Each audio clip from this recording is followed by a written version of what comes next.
É uma alegria poder estar com você aqui hoje falando sobre evangelização e com um convidado tão especial como é o professor Victor Sales Pinheiro. Seja muito bem-vindo. Obrigada por tirar um tempo da sua agenda para estar aqui com a gente, viu, professor? É um prazer e uma honra.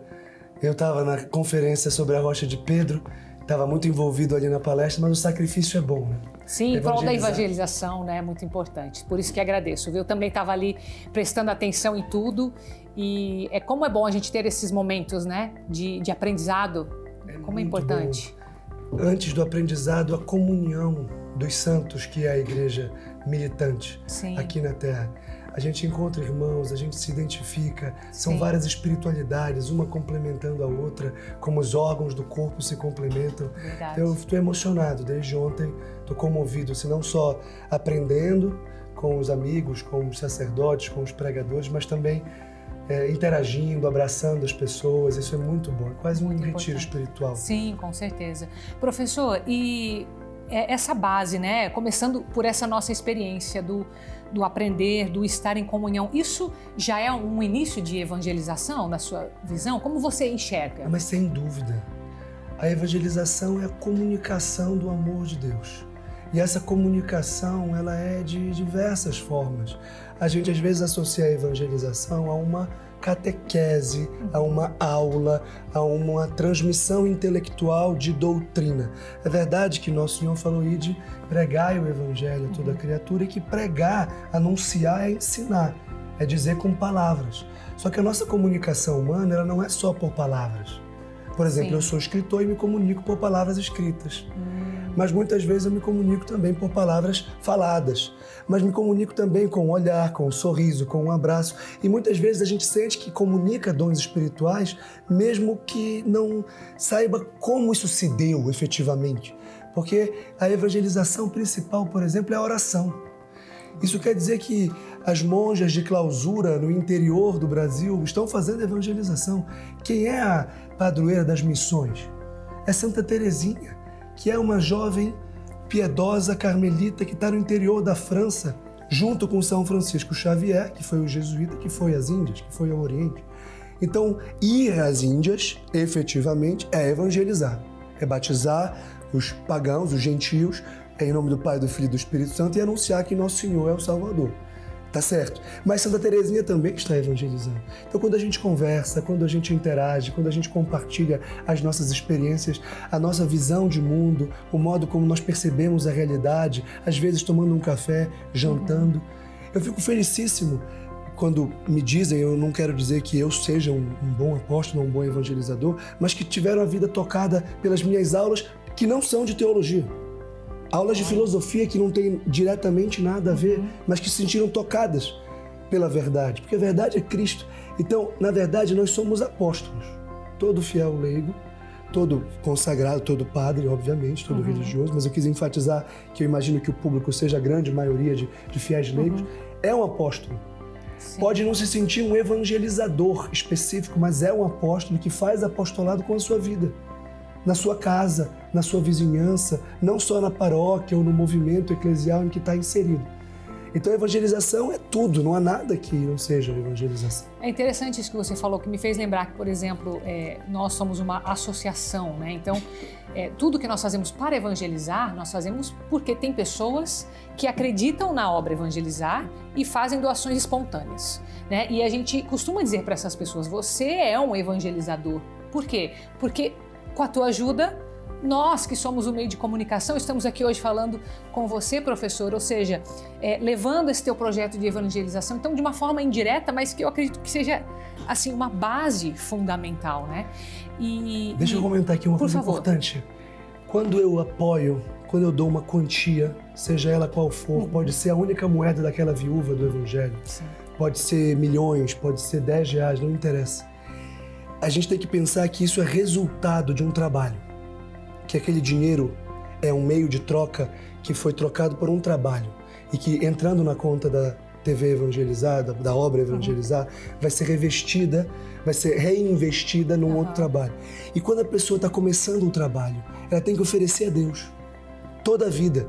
Ela tem, se eu vou começar a escrever um livro, se eu vou começar a dar aula, se eu vou começar a arrumar a casa, se eu vou começar a estudar com a minha filha, todo o nosso trabalho tem que ser uma obra de Deus, tem que ser oferecida a Deus.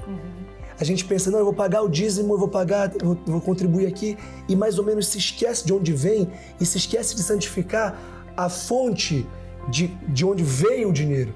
Então a gente tem que evangelizar e consagrando toda a nossa vida e todo o nosso trabalho, todas as nossas ações a Deus. Aquele dinheiro que simbolicamente é parte do nosso dinheiro total, do nosso montante, vai para lá, mas tudo tem que ser levado à evangelização. A gente tem que se tornar cristão por inteiro. Sim. Às vezes as pessoas têm uma ideia, não, eu sou cristão, eu vou à missa. Eu, no feriado religioso, também vou. Me lembro que tem Nossa Senhora da Imaculada Conceição, no dia 8 de dezembro. Eu batizo os meus filhos, eu pago aqui e ali, eu vejo. E passa o resto do tempo mais ou menos como se não fosse. Né? Então, não tem que ser só quando a gente faz o depósito no último dia do mês, ou no primeiro dia do mês, ou o Pix, que a gente lembra, não, agora eu estou evangelizando e contribuindo. Não, o dia inteiro, todo dia. Quando está trabalhando, está pensando, olha, esse dia, um dia do mês eu vou trabalhar, vou consagrar para a obra evangelizar. E eu vou revestir 30 avos do meu trabalho para dar. Então, isso é mais intenso, isso nos aproxima de Deus. Perfeito. Professor, o seu trabalho de evangelização é muito, claro, ensinando, né, com aulas. Você mencionou, às vezes, uma aula que nem diretamente está falando de Deus, mas é uma preparação, porque se está consagrando tudo, ele age em tudo. Você também tem livros escritos que mencionou, não é isso? Inclusive, sei que você tem sempre trabalhos novos. Fala um pouquinho para mim.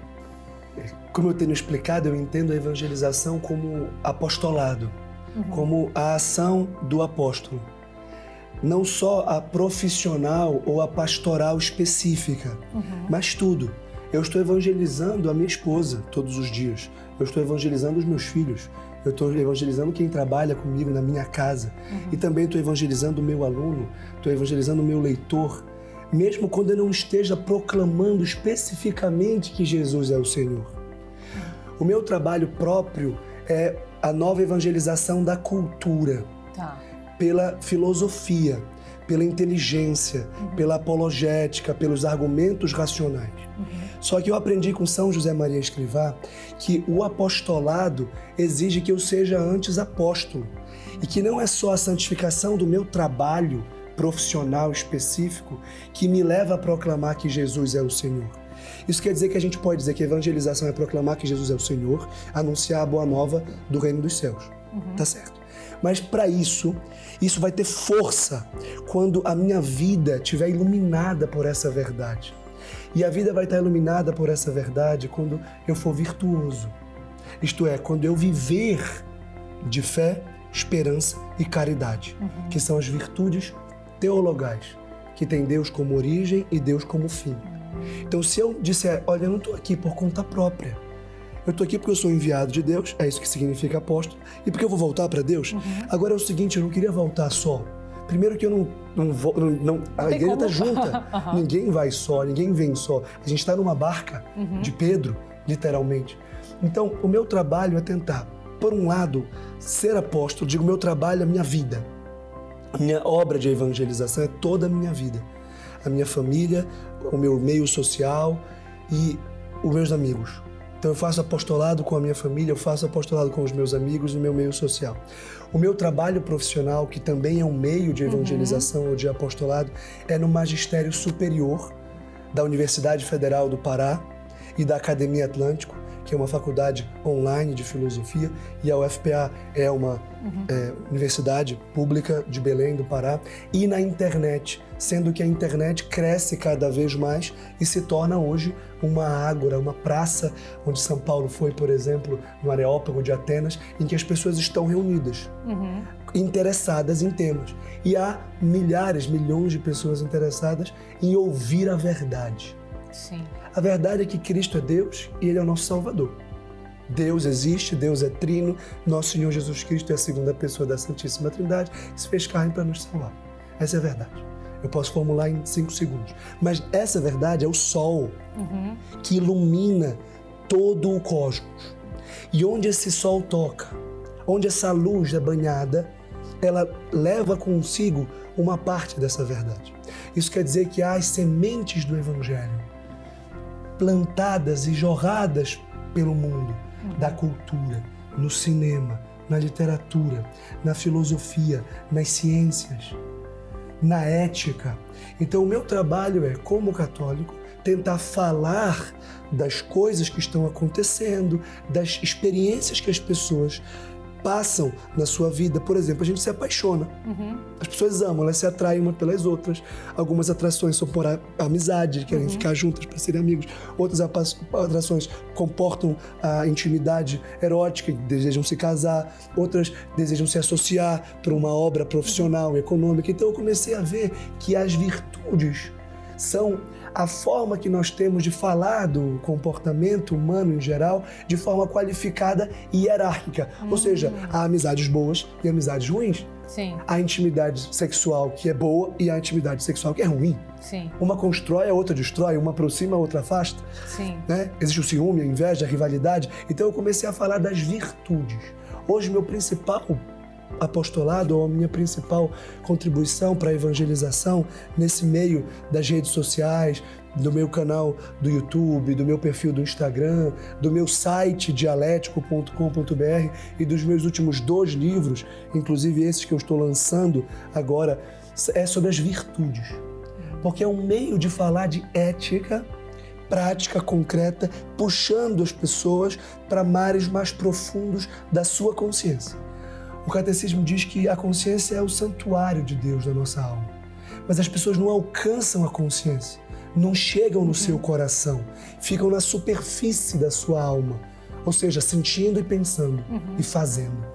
Não tem silêncio para refletir e para rezar e para conversar com Deus. Entram na missa, saem da missa rápido, pouco apressado, chega atrasado, sai antes e está olhando no celular e não atenta à missa. Ou seja, não tem a virtude da piedade, que pertence à virtude da justiça, que é dar a Deus o que lhe é devido, é prestar a Deus o culto devido, que é o culto da missa, estando inteiro, não estando disperso, porque lhes falta a virtude da concentração. O fato é que eu descobri um meio, aprendendo com os grandes doutores da igreja, como Tomás de Aquino, como Santo Agostinho, como Gregório Magno, a falar de tudo. Veja, eu falei de amizade, eu falei de amor, casamento, eu falei de profissão, de economia, pode falar de política, podemos falar de educação, de religião, de tudo, a partir das virtudes, para que as pessoas sejam melhores, porque assim elas vão servir mais a Deus. Esse é o livro que você tá? Isso. Eu posso ver? Tá aí com Pode. você? Esse aqui é o lançamento, então, né? Na verdade, o lançamento vem depois desse. Esse é o Virtudes no Cotidiano. E o lançamento vem depois desse, No Caminho das Virtudes. Mas é um par. Professor, olha, eu agradeço, viu? Você poder compartilhar tanto com a gente aqui, todo o Brasil acompanhando. Quero só fazer um elogio até à tua pessoa. Acredito que um dos dons que é perceptível na tua comunicação, não só pela oratória, não só pelo raciocínio lógico, mas é tratar de alguns temas que eu sei que são difíceis de gestão, deixa eu usar essa palavra, né? São complicados porque é uma luta interior que cada um tem e o senhor traz de uma forma que parece ser leve. Em qual sentido? Não que seja fácil ou difícil, não numa balança, mas de forma que parece que se abstém do julgamento ou de acusações, e eu acho que a gente precisa muito disso na evangelização hoje para poder chegar ao coração das pessoas, porque de fato a gente não está para julgar e você faz isso, não sei se de forma pensada ou não, se é um dom, mas guarda no teu coração isso. Eu agradeço por essa tua disponibilidade. Muito obrigado, foi uma honra, foi um prazer. Só se eu posso comentar um pouco sobre isso. Claro que pode, fica à vontade. Me parece que a gente tem que acolher com misericórdia, com amor e refletir, vós sois a luz do mundo, vós sois o sal da terra. A gente está aqui para tentar resplandecer essa luz, para tentar jogar o sal, para tentar temperar o coração das pessoas com a verdade, com a fidelidade, mas não com a imposição, mas não com a agressão, porque Jesus não fez assim. Entendo. Jesus foi firme, foi duro, foi forte, mas foi caridoso. E se a gente encontra esse equilíbrio, porque esse acolhimento não pode ser relativismo, não pode ser uma tolerância ao pecado, porque isso não é bem para a pessoa. Um médico que recebe um paciente no consultório e fala assim, olha, eu vou acolher a tua doença. Ele não é médico. Ele fala assim, você está doente e eu vou lhe ajudar o máximo para lhe curar, lhe orientando no tudo que você pode fazer. O que eu puder fazer diretamente, eu faço. Rezar por você, eu posso. Sim. Agora, eu não posso rezar, eu posso rezar na sua intenção, mas eu não posso rezar no seu lugar. Sim. Eu posso até rezar com você para lhe ensinar a rezar. Não é uma substituição, né? Mas não é uma substituição. Então, a gente tem que ser um médico de almas, que Jesus era assim. E tem coisas que dependem da liberdade da pessoa. E Cristo, Deus nos criou livres. Se Deus nos criou livres, quem somos nós para atentar contra a liberdade das pessoas? Então eu procuro viver a liberdade e a verdade que se unem na caridade. Então, muito obrigada. Obrigado. Deus abençoe a sua evangelização. Estamos juntos aqui pela TV Evangelizar. Muito obrigada a você também que nos acompanhou.